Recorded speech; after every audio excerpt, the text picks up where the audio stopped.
Okay, calm down. On a somewhat related note, because we're talking about Black radicals and the left, and also persecution, political persecution, of course, I want to ask you about this other story that I refer to in the introduction. The Justice Department has indicted 4 U.S. citizens and 3 Russians charged with conspiring to use U.S. citizens as, quote, illegal agents of the Russian government. The U.S. citizens were members of the African People's Socialist Party, and I'm just going to share what the African People's Socialist Party says about itself as an organization. The aims and objectives of the APSP USA are to lead the struggle of the African working class and oppressed masses against U.S. capitalist colonialist domination and all the manifestations of oppression and exploitation that result from this relationship. The party recognizes that the particular character of the oppression of African people within U.S. borders is domestic or internal colonialism. Leading the struggle to end the system of domestic colonialism and smash the U.S. capitalist colonial state is the immediate task of the African People's Socialist Party USA and the African working class in the U.S. And we're going to get into the more of the substance of the indictment during the second half of the show when I talk to John Kiriakou. But I wanted to ask you about the history of Black radicals being presented as foreign assets, especially Russian assets. Well, obviously, the African People's Socialist Party, like Paul Robeson, has crossed the red line by apparently having relations with Moscow. I've already mentioned the unfortunate case of Paul Robeson himself, but his comrade, W.E.B. Du Bois, a founder of the NAACP, a founder of Pan-Africanism, was indicted by the U.S. authorities in federal court, supposedly for being an agent of Moscow because he led a campaign to ban nuclear weapons. Banning nuclear weapons was thought to be an idea that came straight from the then Soviet Union. In other words, one, as a Black person, A, you were not allowed to have that kind of relationship with a major power that had contradictions with Washington. And B, generally speaking, you should steer clear of foreign policy, which is a dictum, I'm afraid to say, that's still being followed by a goodly number of our organizations. The NAACP has barely gotten involved in foreign policy since Du Bois was indicted, or if they have gotten involved, it's been on the wrong side with regard to, for example, the pro-Vietnam War sentiment that percolated through the NAACP in the 1960s and 70s. And this is nothing new. If you go back to the founding of the United States in 1776, it's no secret to historians, at least, that Black people by several orders of magnitude did not engage in class collaboration and stand alongside slave owners like George Washington and Thomas Jefferson and James Madison. They generally stood alongside London. That followed during the War of 1812, when Black people helped to torch the White House, sending James Madison, the president, and his garrulous spouse Dolly fleeing into the streets one step ahead of the posse, with the Black people then fleeing on British ships to Trinidad and Tobago, where their descendants continued to reside. In the 20th century, you saw Black people at the time when Woodrow Wilson, the then US president, in the first 2 decades of the 20th century, he sent US troops into Mexico in order to try to ensnare Pancho Villa. At that time, you had Black people in solidarity with Pancho Villa. And so this has been a repetitive pattern. And I think that there's a certain kind of paranoia about the Black community. There's the fear that because we are so maltreated and mistreated, that our ears will perk up whenever a foreign whenever a foreign power beckons in our direction. And I think that that is the underlying force, if you like, behind the indictment of the African People's Socialist Party. Yeah, and it seems like it's extremely infantilizing also, right? Because it's the idea is that these people like Omala Yeshitela, who's been involved in activism for decades, he's 80, I believe 80 or 81 years old.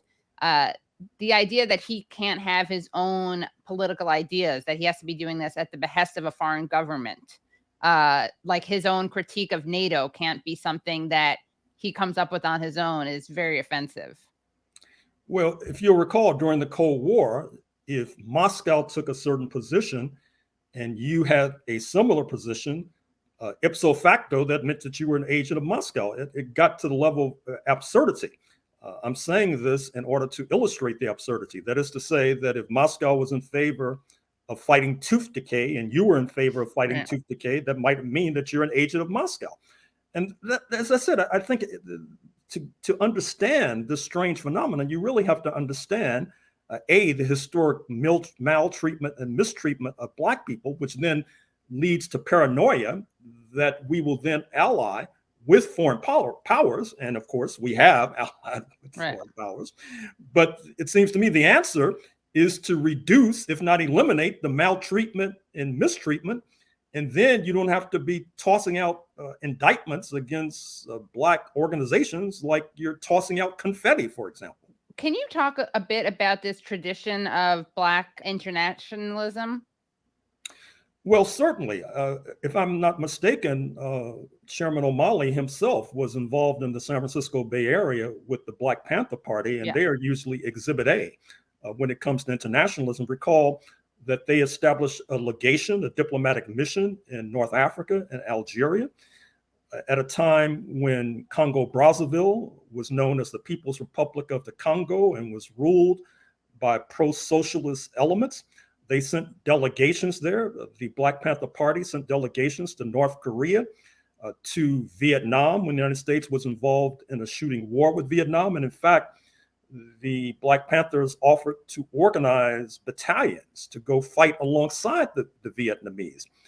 And indeed, this too got them into quite a bit of hot water, helping to explain why they were pulverized so severely, up to and including leaders such as Mark Clark and Fred Hampton being shot in their beds in December 1969 by officers of the state.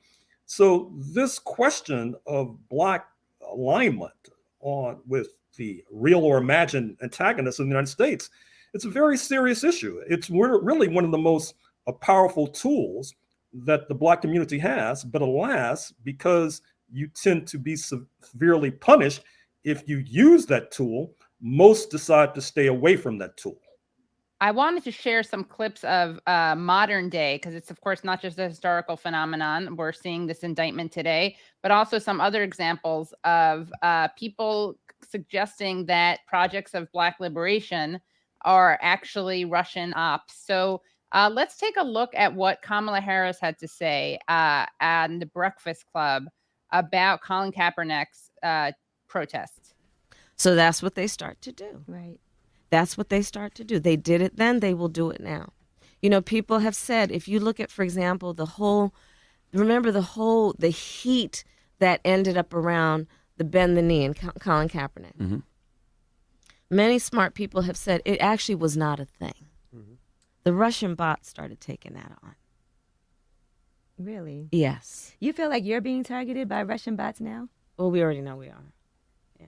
Any thoughts on that? I have another clip too, but I'm not sure I heard correctly. Was Vice President Harris suggesting that Russian bots were promoting Colin Kaepernick, the former San Francisco 49ers quarterback, who a few years ago began to protest police terror against Black people by kneeling on the gridiron, which to this very day has led to his being, quote, blackballed, unquote, by the National Football League? Was that the import of what she was saying? Yeah. Well, I'm sure Vice President Harris is sufficiently intelligent to know better. After all, she was in the San Francisco Bay Area when these protests erupted. I assume she was reading the newspapers. As a matter of fact, as district attorney of San Francisco, she was involved in a number of controversial cases where the San Francisco Police Department should have been brought to account with regard to mistreatment and maltreatment of Black citizens, and were not. In fact, she's probably familiar with the Oakland-based attorney, John Barris, who's made a pretty penny suing the San Francisco Police Department, including during her administration. So it's disappointing if that is the import of what Vice President Harris was saying then. Well, yes, and it's certainly a trendy thing to say, because here's Susan Rice. We have a clip of Susan Rice talking to Wolf Blitzer. People probably know, although this is there's some breaking news. She is stepping down from her role as a domestic policy advisor for Biden, but she, of course, was before that national security advisor and ambassador to the United Nations under President Barack Obama. And here she is talking about the George Floyd protests. Who have come to try to hijack those protests and turn them into something very different. And they are probably also, I would bet, based on my experience, I'm not reading the intelligence today or these days, but based on my experience, this is right out of the Russian playbook as well. But we can't allow the extremists, the foreign actors, to distract from the real problems we have in this country that are long-standing, centuries old, and need to be addressed responsibly by new leadership. You're absolutely right on the foreign interference, because we know for decades the Russians, when it was the Soviet Union, the communists, they've oftentimes tried to embarrass the United States by promoting the racial divide in our country. But what you're suggesting, Ambassador, is that they're still trying to do that? Is that what you're saying?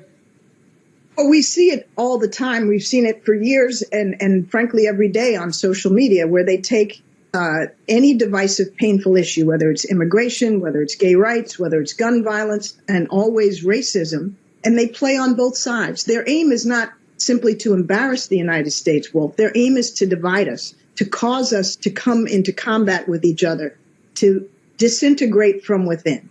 And I would not be surprised to learn that they have fomented some of these extremists on both sides using social media. I wouldn't be surprised to learn that they're funding it in some way, shape, or form.